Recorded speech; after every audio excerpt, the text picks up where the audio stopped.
Au moins 58 morts après des pluies diluviennes sur la région de São Paulo.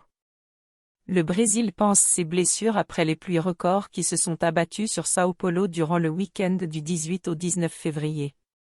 Au moins 48 personnes sont mortes suite aux intempéries et aux glissements de terrain qui ont suivi. Les habitants de São Paulo étaient venus par milliers passer les vacances du carnaval dans cette zone très touristique et paradisiaque. Mais le rêve s'est vite transformé en cauchemar. Des pluies diluviennes se sont abattues sur le littoral nord de São Paulo. En 24 heures, il y est tombé plus de 68 cm d'eau, soit le double de ce qui était prévu pour le mois entier. Les logements précaires, juchés sur les collines, ont été ensevelis par des glissements de terrain. Très vite, les recherches se sont organisées, mais des familles entières ont été ensevelies par la boue. Environ 2500 personnes ont été évacuées de leur domicile en raison des menaces de nouveaux glissements de terrain. 38 personnes disparues sont encore recherchées par les secours, selon un bilan du gouverneur de l'État de São Paulo, Tarcísio de Freitas. Une députée du PP dénonce une ONG qui a distribué « kits de drogue » au carnaval d'Olinda. L'espace utilisé par les ONG pour distribuer le kit a été fermé par la police civile. La députée Clarissa Tercio, PPPE, a critiqué la performance d'une ONG qui a distribué le kit de « réduction des risques » aux consommateurs de stupéfiants pour les fêtards du carnaval d'Olinda. L'espace utilisé par l'ONG a été fermé par la police civile de Pernambuco. Le drapeau du parlementaire est la récupération des personnes impliquées dans la drogue. Nous savons que vous ne pouvez pas consommer de drogue de manière douce. Nous préconisons une politique des drogues axée sur l'abstinence et non sur la réduction des risques, comme le préconise le gouvernement fédéral actuel, parce que nous comprenons que cela ne fonctionne pas, a déclaré la députée fédérale au Daily Power. Plus de 3000 téléphones portables ont été volés pendant le carnaval de São Paulo. Pendant la période du carnaval ont été enregistrés 3486 vols de téléphones portables dans l'État de São Paulo, selon un bilan publié le 22 par le secrétariat à la sécurité publique de São Paulo. Le nombre est inférieur de près de 40% au nombre d'enregistrements de vols et de vols survenus lors du carnaval 2020, lorsque 5450 rapports de police ont été faits. Le nombre est également inférieur à celui enregistré lors du carnaval 2019, où 5471 bulletins ont été rédigés. La comparaison est faite avec les années 2019 et 2020 car le carnaval a été suspendu dans les années 2021 et 2022 en raison de la pandémie de Covid-19.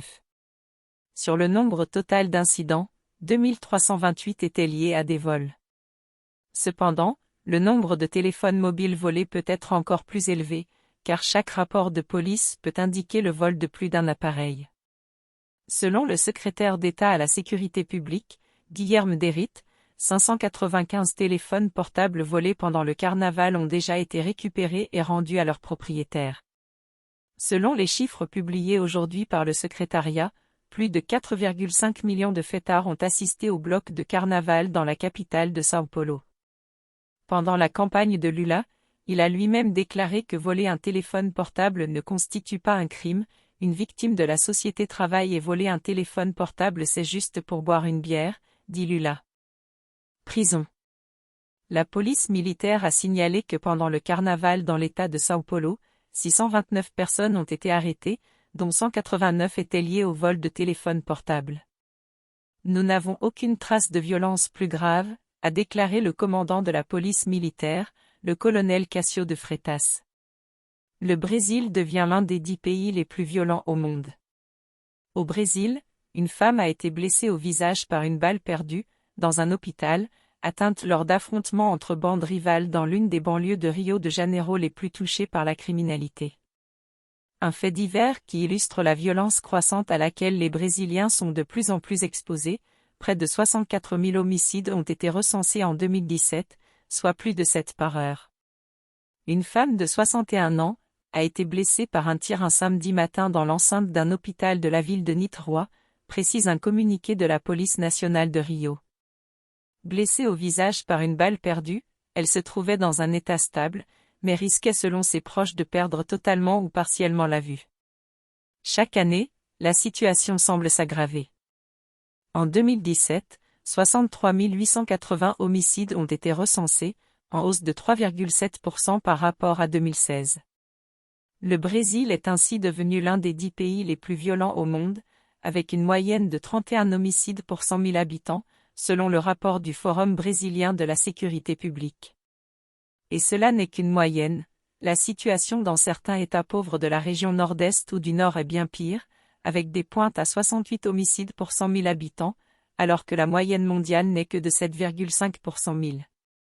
À São Paulo, l'État le plus riche du pays, ce taux est de 10,7 pour 100 000.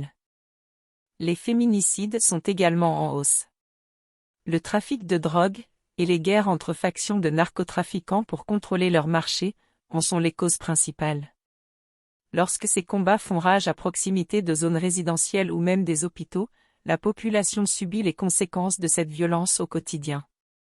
Si la plupart des victimes sont des hommes, le rapport révèle une augmentation de 6% des meurtres de femmes en 2017, par rapport à l'année précédente.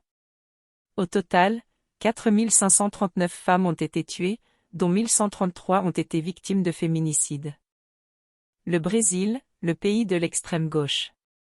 Janja, l'épouse du corrupte Lula da Silva et Flávio Dino, ministre de la Justice, sont critiqués pour avoir sauté le carnaval lors d'une tragédie à São Paulo. La première dame Janja Lula da Silva et d'autres participants du gouvernement Lula ont été critiqués pour avoir apprécié les fêtes de carnaval à Salvador, capitale de Bahia, alors que la côte nord de São Paulo souffre de glissements de terrain causés par de fortes pluies, qui ont causé la mort d'au moins 58 personnes. Selon les critiques, sur les réseaux sociaux, Janja aurait dû annuler son programme de carnaval 2023 pour accompagner son mari, le président Luiz Inácio Lula da Silva, PT, dans son agenda dans l'état de São Paulo. Lundi 20, Janja a posté sur son Twitter un message de solidarité avec les victimes des temporets. J'ai été plusieurs fois sur la côte nord de São Paulo, l'un des plus beaux coins de notre pays. Voir les plages et les collines défigurées, les gens souffrir, me remplit de tristesse et d'angoisse, a-t-elle écrit. Carla Zambelli, PLSP, députée fédérale, a critiqué la première dame pour son attitude et a utilisé un dessin de Janja dansant parmi les personnes tuées par la tragédie. Elle a également écrit que l'image résume le carnaval Lula. Tragédie OSP, le ministre des Ports annonce 2 millions de reais pour les victimes. Le ministre des Ports et des Aéroports, Márcio França, a annoncé, dimanche soir le 19 février, le déblocage de 2 millions de reais pour aider les victimes des tempêtes sur la côte de São Paulo. Les fonds seront débloqués par l'intermédiaire de l'autorité portuaire de Santos, selon le ministre Márcio França. Le ministre a également déclaré que l'argent sera utilisé pour le don de fournitures aux victimes. Alors que Lula a versé par le biais de la loi Rouanet 5 millions de reais pour Cláudia Raia. L'actrice Cláudia Raia est devenue l'un des sujets les plus discutés sur Twitter jeudi 19 janvier, et la raison de la polémique est un sujet qui a été fréquent lorsqu'il s'agissait de membres de la classe artistique. Selon le ministère de la Culture, Cláudia Raia a obtenu un peu plus de 5 millions de reais approuvés par la loi Rouanet pour la production de 2 présentations.